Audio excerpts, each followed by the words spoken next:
క్వార్టర్కి సంబంధించిన గ్రూపు. ఈ ప్లాటూన్కు ఎం శ్రీనివాస్ ఆర్ఎస్ఐ గారు నాయకత్వం వహిస్తున్నారు. అదేవిధంగా రెండవ గ్రూప్ జిల్లా సివిల్ పోలీస్ ప్లాటూన్, దీనికి కె శేఖర్ గారు సారథ్యం వహిస్తున్నారు. అదేవిధంగా మూడవ ప్లాటూన్ హోంగార్డ్స్ ప్లాటూన్, దీనికి జె అనిల్ కుమార్ ఆర్ఎస్ఐ గారు నాయకత్వం వహిస్తున్నారు.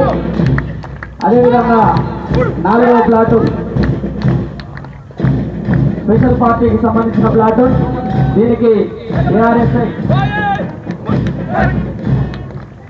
దేవాజీ గారు నాయకత్వం వహిస్తున్నారు. అదేవిధంగా ఎన్సిసి క్యాడెట్ నామదేవ్ గారి నాయకత్వంలో సవార్త జరుపుతూ మన ముందుకు విచ్చేస్తున్నారు గౌరవ పాలనాధికారి జిల్లా మేజిస్ట్రేట్ గారికి, అదేవిధంగా జిల్లా ఎస్పీ గారికి గౌరవ వందనం చేయుటకు వారు విచ్చేస్తున్నారు. వారికి సాదరంగా స్వాగతం.